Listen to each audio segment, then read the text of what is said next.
রামনবমীর আবহের মধ্যে বৃহস্পতিবার দুপুরে পশ্চিম বর্ধমান জেলার পাণ্ডবেশ্বর বিধানসভা থেকে দক্ষিণবঙ্গে প্রচার শুরু করলেন রাজ্যের মুখ্যমন্ত্রী তথা তৃণমূল সুপ্রিমো মমতা বন্দ্যোপাধ্যায়। দলের প্রথম জনসভা থেকে এদিন মমতা বন্দ্যোপাধ্যায় এসআইআর, রান্নার গ্যাসের সংকট সহ একাধিক বিষয়ে বিজেপি, কেন্দ্র সরকার ও নির্বাচন কমিশনকে আক্রমণ করে এক হাত নেন। তিনি বললেন, এবারের নির্বাচনের লড়াই হলো কৌরবদের সঙ্গে পাণ্ডবদের। আমরা পাণ্ডব, ওরা কৌরব। পাণ্ডবেশ্বরের লাউদোহা ফুটবল ময়দানে দলের প্রার্থী নরেন্দ্রনাথ চক্রবর্তীর সমর্থনে হওয়া জনসভা থেকে গ্যাসের সংকটের প্রসঙ্গে তিনি সাধারণ মানুষকে লকডাউনের কথা বলে সতর্ক করে দেন। এদিনের সভায় আসানসোল উত্তর বিধানসভার প্রার্থী তথা রাজ্যের বিদায়ী মন্ত্রী মলয় ঘটক, কুলটির অভিজিৎ ঘটক, রানীগঞ্জের কালোবরণ মণ্ডল, জামুরিয়ার হরেরাম সিং সহ এই জেলার তৃণমূল কংগ্রেসের প্রার্থীদের ভোট দেওয়ার জন্য মমতা বন্দ্যোপাধ্যায় আবেদন করেন। পাণ্ডবেশ্বরে জনসভা থেকে তিনি গ্যাস সংকট নিয়ে বিজেপিকে আক্রমণ করে লকডাউন পরিস্থিতি তৈরি হওয়ার আশঙ্কা প্রকাশ করে বলেন, ওদের আমি বিশ্বাস করি না, তবে কোভিডে যদি লড়াই করতে পারি এবারও পারবো। আবার তো শুনছি অ্যালার্টের কথা ভাবছে, লকডাউনের মতো হতে পারে, করলে করবে, ওসব নিয়ে ভাবি না। কোভিডে যখন লড়াই করেছি এখনও পারবো। বিজেপিকে তুলোধনা করেন মমতা বন্দ্যোপাধ্যায়, বলেন, কাল দেখলাম গ্যাস বুকিংয়ের সময় কমিয়ে 25 দিন করা হয়েছে। জানি না সত্যি কি না, আমি ওদের বিশ্বাস করি না। 25 দিনের আগে বুকিং করা যাবে না। গ্যাস ফুরিয়ে গেলে মানুষ কি করবে? বাড়িতে যে মহিলারা রান্না করে তারা কি করবে? গ্যাসের দাম মনে করিয়ে দিয়ে তিনি বলেন, মোদী সরকার ক্ষমতায় আসার পর কিভাবে বেড়েছে গ্যাসের দাম। নরেন্দ্র মোদী আসার আগে গ্যাস সিলিন্ডারের দাম ছিল 400 টাকা, এখন ছোট গ্যাসের দাম 1100 টাকা, বড় গ্যাসের দাম 2100 টাকা। এদিন আবারও এসআইআরের লক্ষ লক্ষ মানুষের নাম বাদ দেওয়া নিয়ে কমিশনের বিরুদ্ধে তোপ দেগে মমতা বন্দ্যোপাধ্যায় বলেন, 3 দিন আগে নাকি তালিকা প্রকাশিত হয়েছে, কোনো রাজনৈতিক দলকে দেওয়া হয়নি, সংবাদ মাধ্যমকেও দেওয়া হয়নি। এখনও কেন সব জায়গায় সেই তালিকা টাঙানো হলো না, তার উত্তর দিন। তিনি আরও বলেন, যদি বিচারাধীন 60% নাম উঠে থাকে তালিকায়, সেটা আমাদের ক্রেডিট। রাস্তা থেকে সুপ্রিম কোর্টে গেছি, দিনের পর দিন রাস্তায় পড়ে থেকে এর বিরুদ্ধে আন্দোলন করেছি। সভা থেকেই কর্মীদের উদ্দেশ্যে মমতা বন্দ্যোপাধ্যায় বলেন, সংগঠকদের বলছি, যাদের নাম বাদ গেছে তাদের থেকে যাবতীয় নথি নেবেন, বিনা পয়সায় লয়ারের ব্যবস্থা করে ট্রাইব্যুনালে পাঠাবেন, যাতে কারোর নাম বাদ না যায়, সেটা আমাদেরকে দেখতে হবে।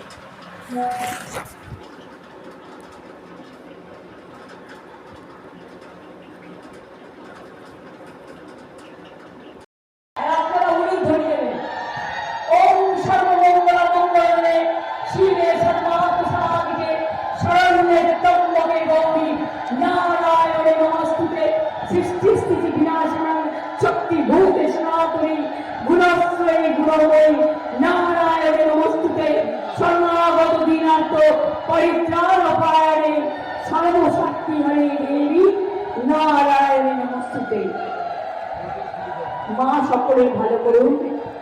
খুশি দিতে আমরা দেখেছি আল্লাহর মেহেরবানি। আমরা পাঞ্জাবের উৎসবে দেখি গুরুদ্বারার মেহেরবানি।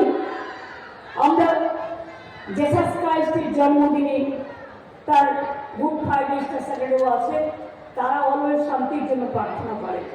আমার ট্রাইবেল ভাই বোনেরা, এরা তো আমাদের গর্ব। আমরা সবসময় চেষ্টা করি রঘুনাথ মুর্মু থেকে একেবারে বিরসা মুন্ডা থেকে শুরু করে, একেবারে বকুয়া থেকে শুরু করে, সমস্ত নমশূদ্র থেকে শুরু করে সবাই মানুষ। আমরা মানুষ হিসেবে বিচার করি। যতদিন বেঁচে থাকবো মানুষের ভালোবাসার মধ্যেই থাকবো, এটা মাথায় রাখবে। তাই আজকে নির্বাচনের সামনাসামনি লড়তে না পেরে, কখনো ভোট কেটে, কখনো সব চেঞ্জ করে দিয়ে নিজের লোক বসে উকুন পাচ্ছে, বিজেপি উকুন পাচ্ছে, কয়েকদিন আমার পক্ষের লোক। আরে উকুন মাছ থেকে মাথাটা একটু খালি হয়ে যাবে, তার থেকে তো একটা মাথাটা নেওয়া করে নাও। কত উকুন মারবে সবাই আমাদের লোক, এটা মাথায় রেখো। আমার সে বিশ্বাস আছে, আমার আমি পরিষ্কার করে আপনাদের বলি, যত করবে চক্রান্ত ততই হবে ব্যর্থ, আর যতই করো হামলা আবার উল্টে বাংলা।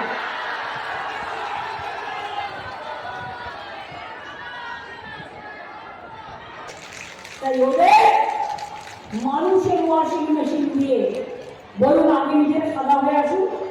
আপনারা সবাই কালো, এত কালো যে অঙ্গীকার করে বলে যাচ্ছি, বাংলা যদি আপনারা দখল করে, এটাই মানুষও বলছে, মানুষ যদি মনে করে যদি আমরা বাংলা দখল করি, আমরা করব, তবুও মানুষকে বিশ্বাস করতে হয়, মানুষকে ভরসা করতে হয়, মানুষের অধিকারের উপর ছেড়ে দিতে হয়। এটাই গণতন্ত্রের উৎসব, এটাই গণতন্ত্রের সম্মান।